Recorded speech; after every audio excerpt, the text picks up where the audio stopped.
Assalamualaikum warahmatullahi wabarakatuh. Jumpa lagi dengan Enjoy Channel yang membahas berita teraktual, terhangat dan sedang menjadi perbincangan publik.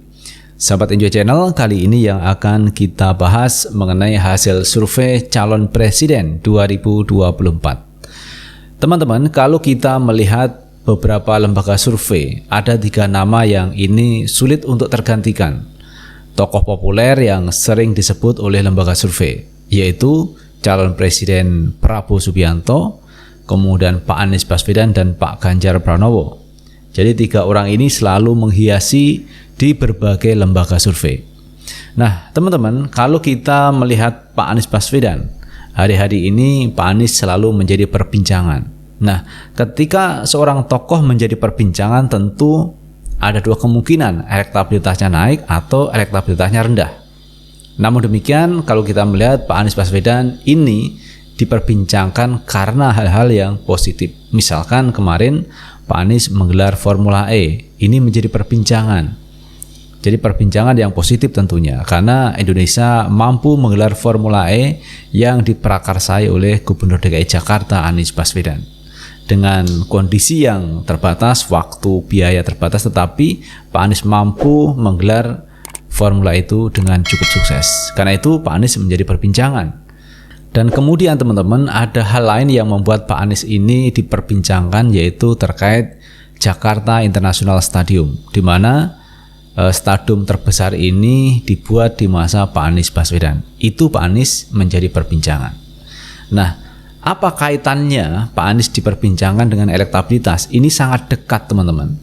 Ketika orang diperbincangkan, maka kemungkinan besar kalau hal ini positif, maka elektabilitas akan naik. Nah, terkait itu semua teman-teman, kita akan baca beritanya terkait elektabilitas. Kita ambil berita dari gempi.co teman-teman. Hasil survei mengatakan elektabilitas Ganjar disalip Anies. Ini alasannya. Elektabilitas Ganjar Pranowo disalip Gubernur DKI Jakarta Anies Baswedan dari hasil survei Polmetrik Indonesia. Berkat limpahan pemilih, elektabilitas Anies berhasil mengungguli baik Prabowo maupun Ganjar dalam bursa capres, kata Direktur Eksekutif Polmetrik Indonesia, Dendi Rolianto pada Minggu 26 Juni 2022. Berdasarkan hasil survei Polmetrik, elektabilitas Ganjar Pranowo berada di urutan ketiga sebesar 18,8%. Sedangkan Anies Baswedan di posisi teratas dengan elektabilitas sebesar 20,8%, disusul Prabowo sebesar 19,3%. Jadi ini teman-teman, kalau kita melihat hasil survei yang dilakukan oleh Polmetrik, menempatkan Pak Anies Baswedan di urutan teratas, kemudian Pak Prabowo, setelah itu Pak Ganjar Pranowo. Kenapa seperti ini? Ya tentu ada kaitan teman-teman.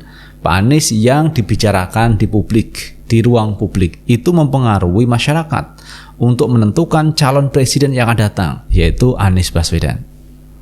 Jika dibandingkan dengan survei pada Maret 2022, nama-nama yang menguasai 6 besar capres mengalami penurunan elektabilitas, kecuali Anies Baswedan.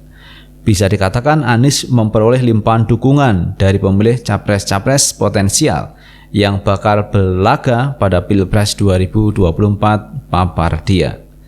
Di sisi lain, Dendi menjelaskan elektabilitas Ganjar tak naik signifikan karena Ganjar masih harus berjuang untuk bisa mendapatkan tiket capres 2024 dari internal PDIP.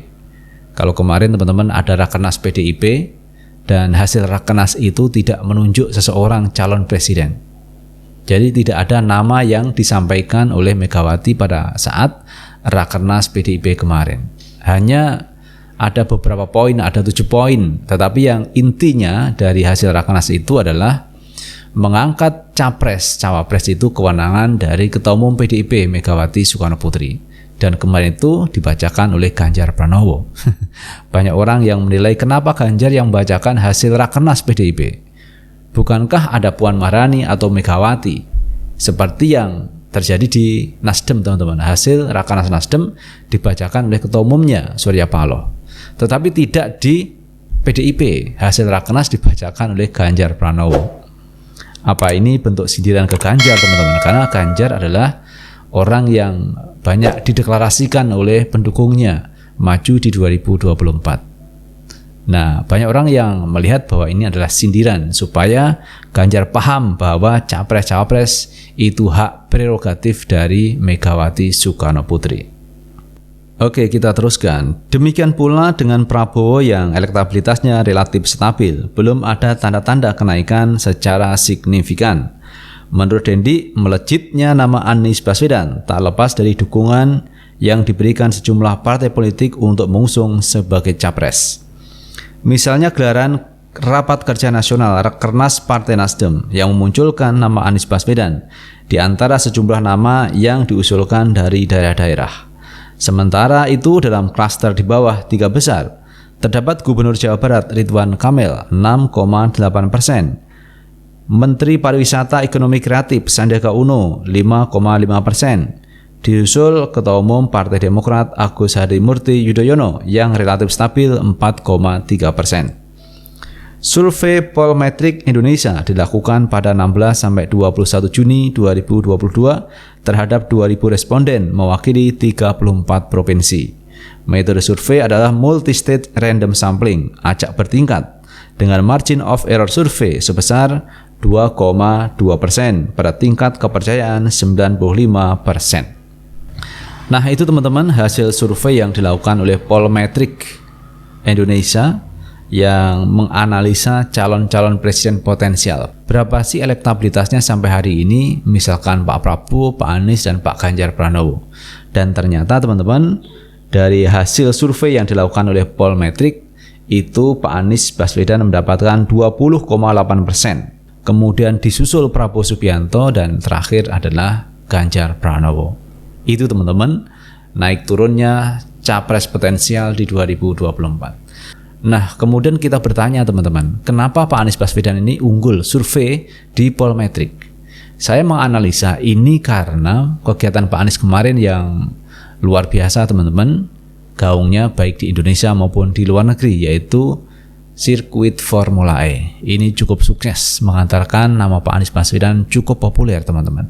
Sehingga orang bisa melihat bahwa Pak Anies Baswedan mampu menggelar event internasional seperti Formula E. Dan Formula E itu ternyata mendapat apresiasi baik dari dalam negeri maupun dari luar negeri. Bahkan teman-teman, bos Formula E itu membuat penilaian bahwa Formula E di Jakarta inilah yang terbesar sepanjang sejarah Formula E yang telah dilakukan. Jadi ini ada bentuk apresiasi yang luar biasa atas kinerja Pak Anies Baswedan dan tim bisa menyelenggarakan Formula E. Walaupun di dalam negeri teman-teman, Formula E kemarin tidak ada dukungan dari badan usaha milik negara, tidak ada dana dari BUMN untuk bisa membantu pelaksanaan Formula E. Ini berbeda dengan gelaran yang ada di MotoGP Mandalika kemarin. Itu badan usaha milik negara teman-teman, cukup banyak mensponsori MotoGP di Mandalika. Jadi sama-sama balapan teman-teman. Kalau di Mandalika itu balap motor, kemudian di Ancol balap mobil listrik. Tetapi BUMN ini membiayai atau mensponsori kegiatan balap motor yang ada di Mandalika, tetapi tidak mau memberikan sponsor di Formula E. Padahal pihak organizing komite Ahmad Saroni sudah mengajukan proposal kepada Menteri BUMN. Namun demikian tidak ada jawaban sampai pelaksanaan hari H itu teman-teman. Jadi ini sesuatu yang aneh menurut saya. Kenapa BUMN kok tidak memberikan sponsor di Formula E?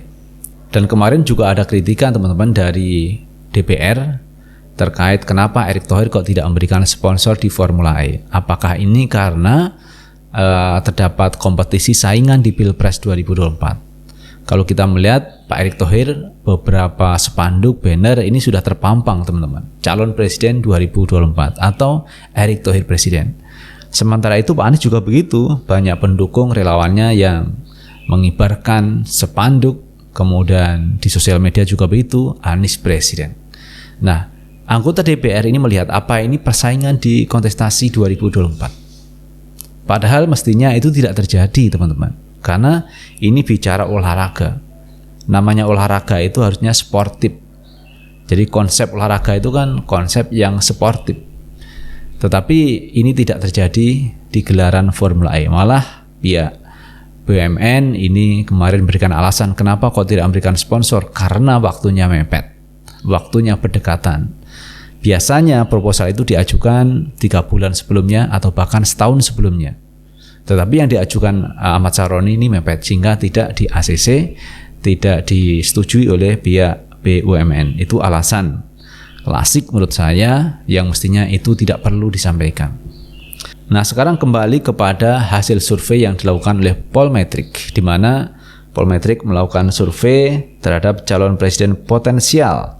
Dan ternyata Pak Anies Baswedan unggul mengalahkan Prabowo Subianto dan juga Ganjar Pranowo dengan tingkat persentase 20,8% untuk Pak Anies Baswedan, sementara Prabowo Subianto 19,3% dan Ganjar 18,5%. Tetapi itu pun teman-teman masih dalam 3 besar. Jadi tergantung kita nanti teman-teman, kita milih siapa di Pilpres 2024 nanti. Apakah milih Ganjar, milih Pak Prabowo, atau milih Pak Anies Baswedan.